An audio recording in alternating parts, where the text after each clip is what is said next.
इनको जेल जाना पड़ा था, अनुराग के मैटर में जाना पड़ा था या फिर कौन वजह रही, किस वजह से जाना पड़ा था, इसके बारे में बात करेंगे। और जो बेल मिल गई है सबसे पहले उसके बारे में बात करते हैं। जो बेल मिली है वो कैसे मिली? आप लोग तो पूरा ट्राई कर रहे थे कि वो कोई छूटे ना, तो कैसे मिल गई बेल? देखिए, वो जो है जब बेल का डेट पड़ा था और जज ने किस हिसाब से दिए हैं, हम लोग तो लगे थे कि उसका बेल न मिले, लेकिन उसमें क्या पॉइंट थी और ये हमारे वकील बताएंगे कि किस पॉइंट पे उसका बेल मिली है। और जब से बेल मिली है, समझ लीजिए कि पूरे प्रदेश में आप लोगों के चैनल के माध्यम से पता भी चल जाएगा और हम लोग की कष्ट बहुत है कि उस हत्यारा एक साजिश करने वाला था इस तरीके से जी, इस तरीके से, और एकदम उसका बेल अगर मिल जा रहा है, समझ लीजिए कि ये बहुत दुखद की बात है।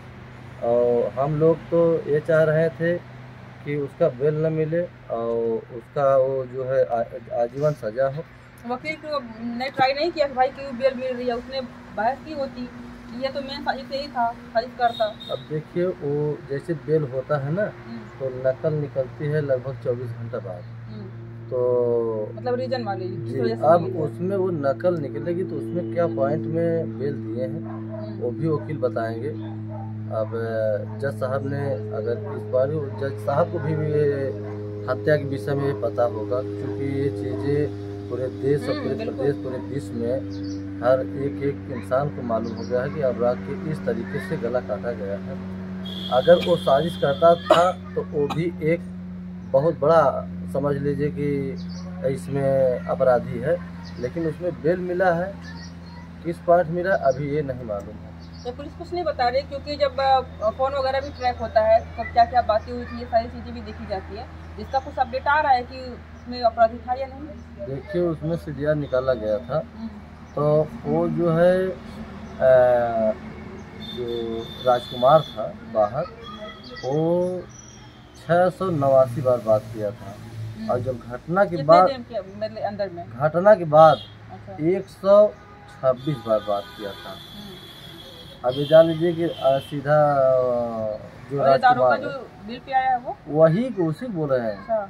जैसे राजकुमार से उसका पूरा टचिंग था। अच्छा। क्योंकि वो लोग बाहर थे, वो लोग जी, वो लोग ही समझ लीजिए कि उस समय उन लोगों को जब सिलेंडर कराए थे तो राजकुमार ही और ये जो राजेश दरोगा है, इसी लोगों के समझ लीजिए पूरे विधान बना के, संविधान बनाते हुए वो लोग सिलेंडर कराए यहाँ, फिर बासापुर थाने पर ले आए, फिर कोर्ट ले गए, फिर जेल गए। वो जान रहे थे, दरोगा जो है वो अच्छी तरह जान रहा था, क्योंकि अगर दरोगा पक्ष में कोई भी हो तो उसको हर कानून के विषय में मालूम रहता है। तो ये जान लीजिए कि उसका CDR निकला और राजकुमार से बहुत बात हुई थी, और आज के डेट में वो CDR रखा भी है। अब बेल हुआ है जो, ये बहुत समझ लीजिए कि दुखित बात है, क्योंकि अब उन लोगों का मनोबल और बढ़ेगा।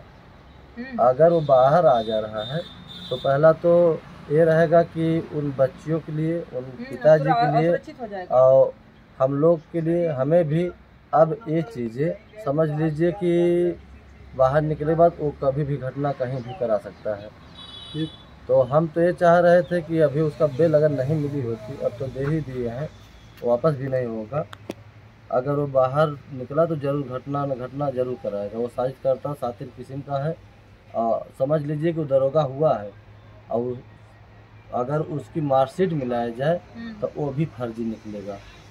तो ये आप लोगों ने अपील नहीं कि भाई इसकी जांच हो? ये पूछिए ना कि यही रहने के लिए बात कर रहे हैं आप लोग। जो बोला, देखिए, तो जांच नहीं करवाई? देखिए, हम लोग तो अभी यही है कि न्याय के लिए दौड़ रहे हैं कि अनुराग को न्याय मिल जाए। और शुरू से आप जब से हत्या हुई है आप वहाँ उपस्थित थी, और आपके चैनल पे हम बताए भी थे कि देखिए, हम लोग न्याय की लड़ाई में जैसे हत्या हो जाए, उसका इनकाउंटर हो जाए, उस समय शुरुआत में यही हम लोगों का यही मांग रहे थे कि, लेकिन अब जब कोर्ट में चला गया मामला तो हम लोग की ये सोचते कि आजीवन सज़ा हो जाए इन लोगों का, और जो रमेश है उसका फांसी हो जाए, क्योंकि वो सीधा गला काटा है, और आज वही नहीं, आज पूरा देश से जान रहा है।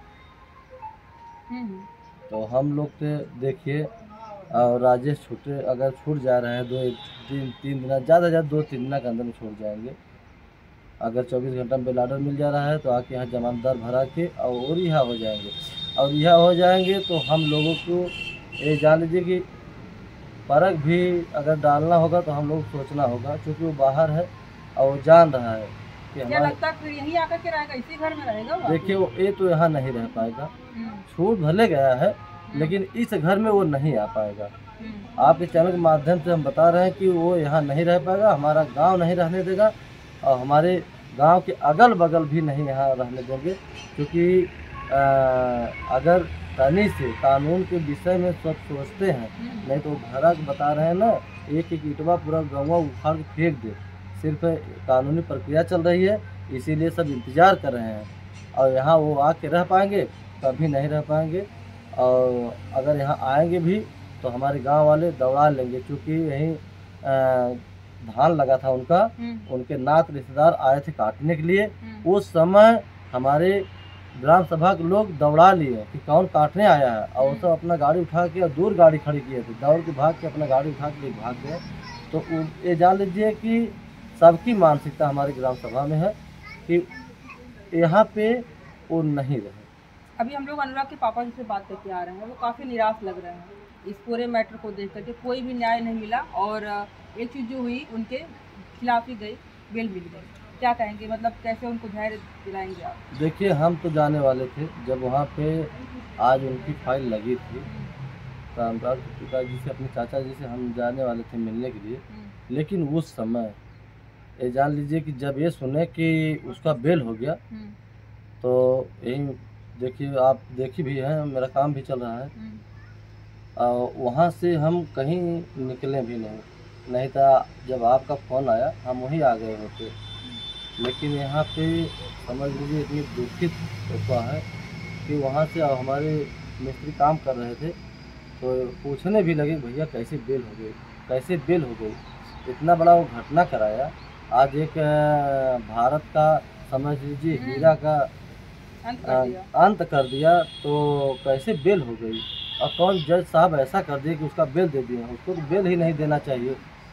तो ऐसे समझ लीजिए अब इसी का आधार पे अगर बेल मिल जाएगी तो समझ लीजिए कि उन लोगों का नहीं, पूरे देश प्रदेश से जितना भी अपराधी हैं उन लोगों का मनोबल बढ़ेगा, और जितना उभरता हुआ है अपराधी उन लोगों का भी मनोबल बढ़ेगा।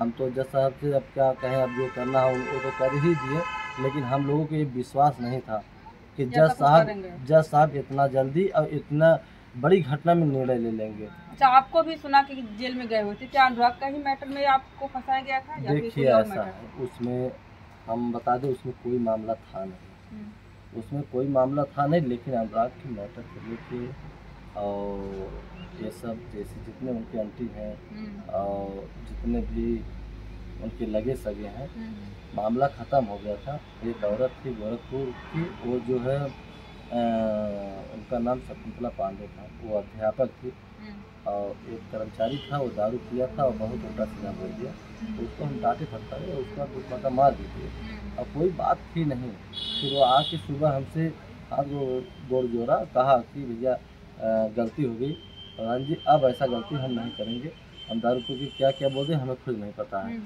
तो हम कहें अच्छा ठीक है यार जाइए, लेकिन समझ बूझ के, और बाल बच्चे हैं अच्छे से कमाइए और बाल बच्चे को पढ़ाइए। तो कहा भैया अब शिकायत नहीं आएगी।